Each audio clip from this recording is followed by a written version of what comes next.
superhero.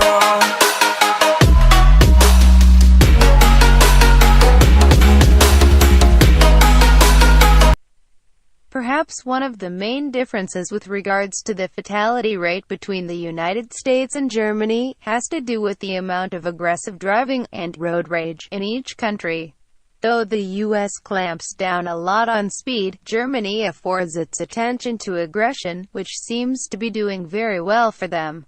When was the last time one saw a driver pulled over for being too close behind another vehicle here in North America? This is a fairly serious offense in Germany, and one is given a substantial fine for being anywhere closer than 2 meters behind a vehicle. The seriousness of this is due to the breakneck speeds at which some drive on the Autobahn. Another heavily enforced German motorway law is in regards to passing on the right side of a vehicle. This is prohibited in America as well, but hardly enforced.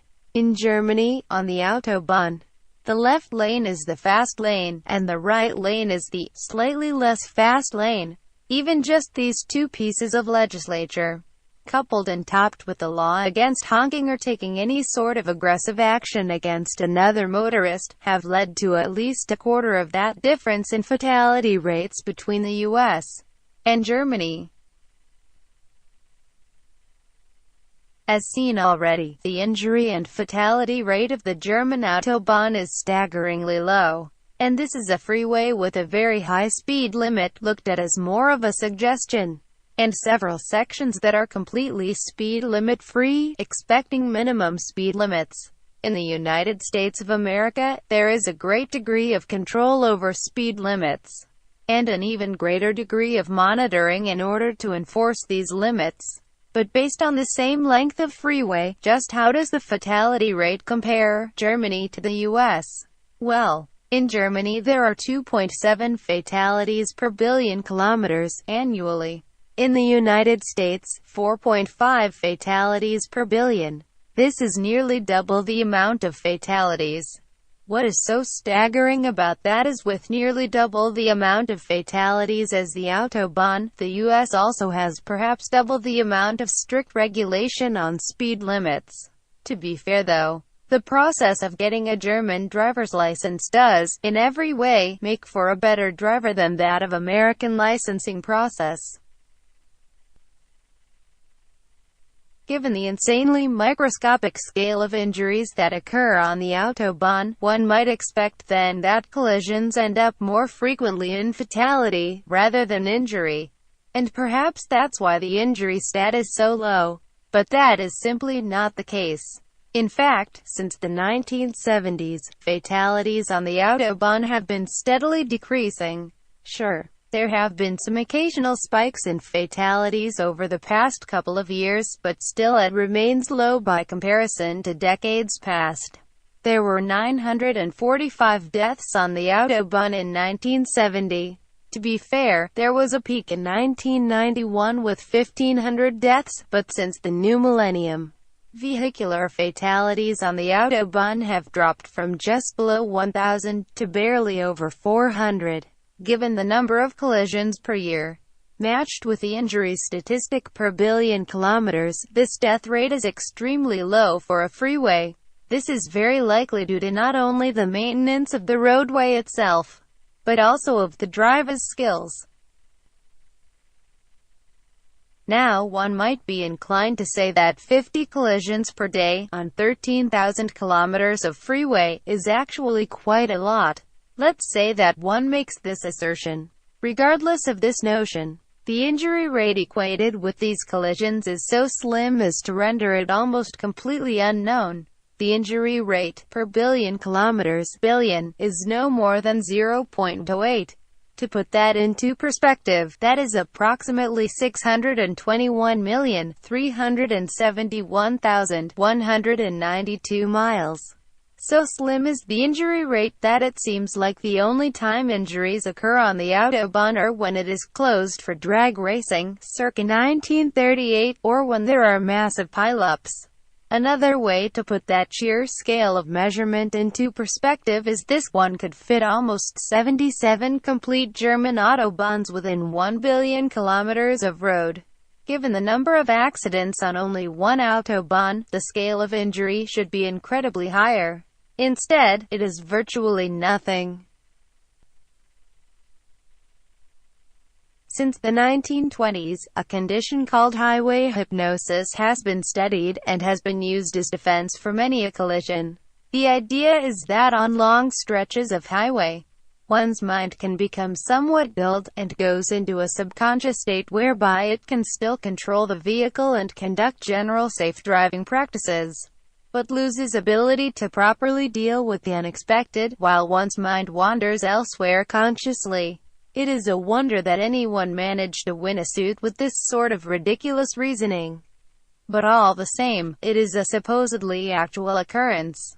It is, however, seemingly not a condition that is found often, or at all on the Autobahn.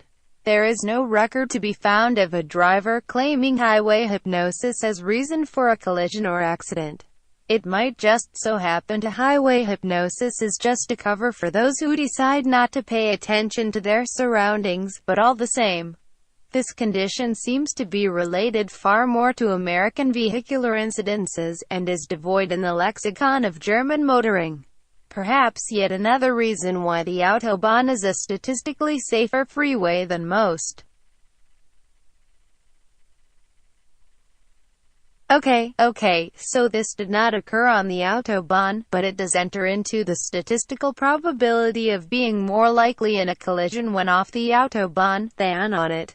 In June of 2015, an 18-year-old girl was taking a country drive down a road that was both known as a shortcut, as well a passage for heavy, military vehicles.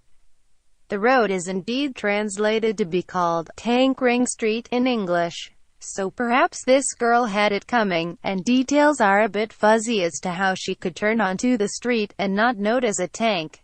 Given the size of the car, it's totally understandable how the 24-year-old British soldier might not have noticed the car though. Thankfully, the girl was not injured, which is completely amazing, but it certainly might make her think twice about turning down a road where a 68-ton vehicle might be waiting to crush. Given that this is an article about statistics, it has to now be pointed out that one is statistically more likely to be crushed by a tank when not driving on the Autobahn. That's a stat this author did not expect to find any reference to, on or off the Autobahn. There are many who think that the Autobahn is teeming with supercars, Lambos, Ferraris, Porsches, Bugattis, etc. But that's actually not the case at all. In fact, of the top 50 cars used and purchased by German citizens, not a single one is a supercar. The majority of German cars found on the Autobahn are either compact, or mini cars, fuel-efficient, and overwhelmingly economical. Of a whole slew of statistics, rating the number of injuries and deaths caused by different types of vehicles, there is not even a supercar section. That is how few collisions or accidents occur due to supercars. There are 6 different categories of vehicles listed to be a part of Autobahn accidents, and they are mopeds, motorcycles, passenger vehicles, buses, trucks, and tractor-trailers. So, to the above photo, can anyone guess just where this Lambo came from? That's right, the United States of America. It seems unfair to pick on American motorists for crashing high-end cars, but when they are almost the only people who happen to do this on the Autobahn, well, there is at least good reason for picking on them. Back in 1938, there was a section of the Autobahn closed off to the public so that a land speed record could be made. The 2 drivers who made a go at this incredible feat were the racing fiends Bernd Rosemeyer and Rudolf Caracciola. The latter of the 2 set an astonishing record of just over 432 kilometers per hour, 268.8 miles per hour. So Rosemeyer, in his pride, decided that it was his Auto Union V16 that would take the final record and crown him champion. Well, he is certainly commemorated to this day, but not for having broken Caracciola's record. Having done a couple of practice runs, Rosemeyer prepared to have a go in earnest. Unfortunately, likely due to wind conditions, the streamliner that Rosemeyer was driving took to the air, veered to the left, tossed him out of the seat, and crashed in a heap. Tossed onto the tarmac at breakneck speed, did more to the poor driver than break his neck. Alas, he did not make it. Though it must said that Rosemeyer still holds the second fastest record on the Autobahn, still to this day, at just shy of 432 kilometers per hour, 268.432 miles per hour. So close. In July of 2009, the A2 stretch of the Autobahn, through Braunschweig, Germany, saw the second largest vehicular pileup in history. The largest was in São Paulo, Brazil, with upwards of 300 vehicles involved. Germany had only 259, and when one says only, one of course means there were 259 bloody vehicles involved. And that being said, much like the last pileup on the list, there were absolutely no casualties. There were only about 60 people injured out of 259 vehicles, and of those 60 people, only 10 were critically wounded. Ultimately though, they recovered. It is more than clear that when an accident occurs on the Autobahn, it can certainly lead to a great increase in insurance premiums and payouts, but there seems not to be a huge rate of death on this most open and fast of freeways. Statistically, one is more likely to sustain fatal injury in an accident on the Autobahn if one is driving alone on the open road. It's true, Germany has held a several-year record of most vehicular collisions in the whole of the European Union, which is now short of stats from the United Kingdom. However, there is a bit of a surprise within this statistic itself. One might think that the majority of these collisions would come from breakneck speed driving along the Autobahn, but one would be completely wrong. Of the 2.5 million collisions in Germany in 2015, that many, only a paltry 20,000 of them actually occurred on the Autobahn. The majority of German collisions don't occur on the highway, going over 150 km/h. No, they are in fact most frequently occurring in urban areas.